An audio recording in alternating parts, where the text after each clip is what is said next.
your next comedian. I go on the road with him. He is a regular at New York Comedy Club. Give it up for my friend Wolfgang Hunter, everybody. Let him hear it, baby.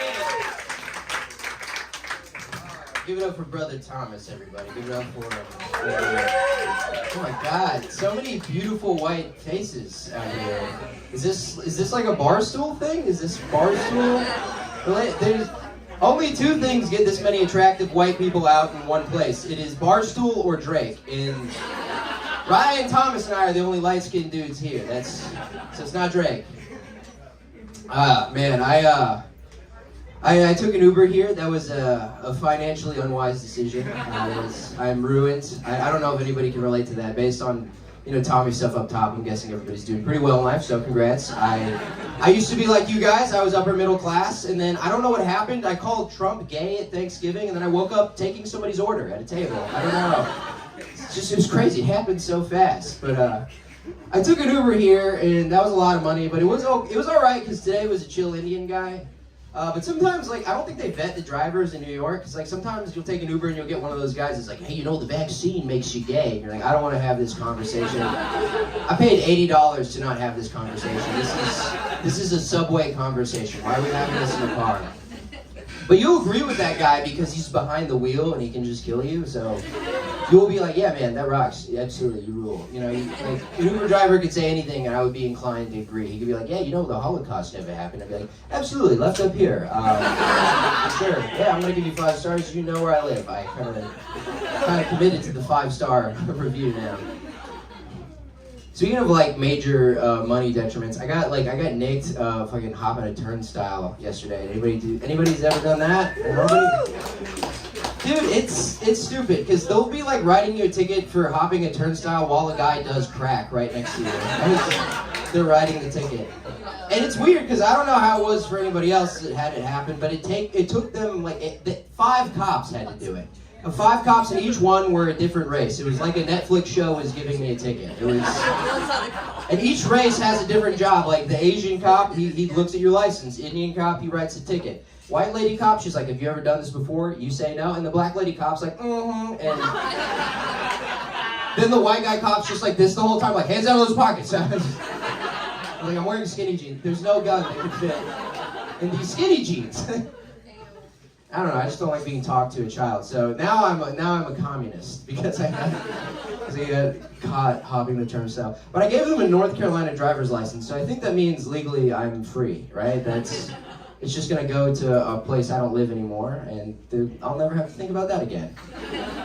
There's law school people in here. Tell me I'm good. Tell me. I don't know, but I'm from North Carolina, and North Carolina is fun. I grew up there being mixed. Which kind of sucks because and nobody really knew what I was. I'm half Indian and half white, but most Indian people thought I was Hispanic. And most white people thought I was their Uber driver. They're like, oh, Uber for Sarah? I'm like, we're in an elevator. Why would I be your Uber driver? It's like, oh, are you our DoorDash? I am. Here's your Thai food. But it's the funniest thing about being half Indian and South is you get called a terrorist a lot because they don't know the difference between the Middle East and India. But it's always from a guy that's a redneck, and it's weird because rednecks and terrorists all the same things. It's Ahmed, you growing out your beard and beating me into gay people? It's that's a favorite thing. It's you ever just sit in the back of a pickup truck and shoot assault rifles? It's that's this Tuesday. Oh my God, we're gonna be best friends. Oh man, I put that joke out online, and that's how I discover new small towns because I'll just get death threats from a guy being like, "Never come to fucking Jackson, Mississippi." I'm like, "That's a new one. We're adding that to the map." But it's being from North Carolina is weird because it's the guys down there they do Trump, and they like him because they're yeah, I've just never heard a guy talk like that before. I'm like, oh, you should date white women in Brooklyn. They talk exactly like Trump. I date a white girl in Brooklyn right now, and she I'll make her mad and be like, what's wrong? Are you upset? It's everybody's upset right now. We're all mad. This is the worst thing to ever happen in the history. They're saying how mad they are right now. Even if she's in a good mood, she'll pass a mirror and she'll be like, look who it is, the most beautiful girl in Brooklyn, right there, staring at me. What a sweetheart. I'd fuck her. And what I realized is because guys in the Midwest and the South, they have Trump, and girls in Brooklyn, they have Jennifer Coolidge, which is just the same as Trump. Like Jennifer Coolidge could like be like, there could be a thing coming out like, live, we have Jennifer Coolidge with controversial statements like, yeah, I just grab them, I just take dicks and I grab them. People would be like, slay. 5 more Emmys for this one. Yeah, being half Indian is tight because you get a mustache at age 10. That's pretty cool. You're like pedophile proof. Pedophiles just think you're a rival pedophile. Like, what are you doing here, man? I have this school zone. You're like, I'm 7. It's like, yeah, sure you are, pal. Playing on my fucking turf. Are you even part of the pedophiles union? He's like, what? Like, what's that? What's the pedophiles union? He's like, it's the Screen Actors Guild, actually.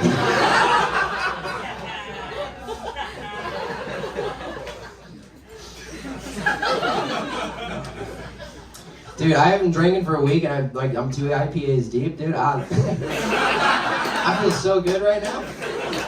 Who needs therapy? That's gay.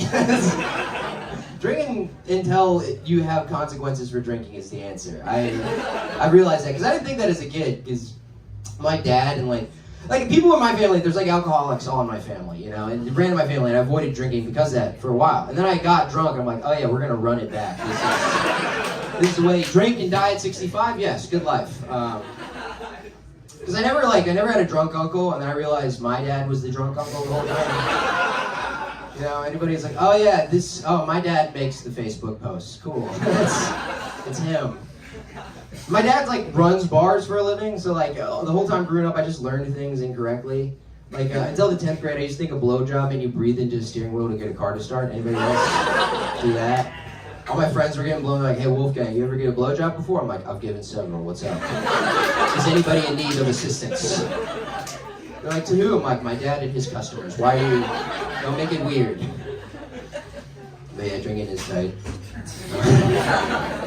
It's tight. Like that's like people are like, I like you kind of have to drink when you do the road and do comedy because it's like you'll do all these just places where it's like people are like kind of like weird and like backwards and racist, but if you like fucking just be chill and funny, it like plays off. Like I remember I got in an argument with a guy at a bar one time because he was saying that they should have like a straight pride parade. I was like, no, you could never have a straight pride parade. He's like, why the fuck not? Why couldn't you do that? I'm like, dude, because parades are pretty gay. Think about it. So what, you're just gonna be like, you know how we're gonna show them glitter and a float? I'm like, yeah, they're the best at that. Try outdoing them on that. Also, what would your float be? What would your straight float be? What, you're gonna have a truck pull a truck? That's fucking stupid. But also, like, New York can be, like, homophobic and backwards, too. Like, there's places in New York, like Chelsea and Brooklyn, that, like, it's cool to be gay. Like, it's welcomed and, you know, people accept you. And there's places in New York that are Dominican. You know what I'm talking about? It's quiet in here, so there's none here. But they are. They're just, you know, they're a little loud, you know? Like, they have, like, subwoofers in their, like, vocal cords, you know? Have you ever tried to hear a Dominican guy tell a secret? It's like, Lyle is cheating on Amanda. I'm like... A little bit down on that. Like I get like I get called gay by Dominican guys on the train, and it'll be weird because he'll be dressed like the gayest man I've ever seen in my life. There'll be a guy in like skinny jeans and a V-neck, his like jewelry all over his body. He's like, "You're gay? I like Boosie." I'm like, alright. That tracks.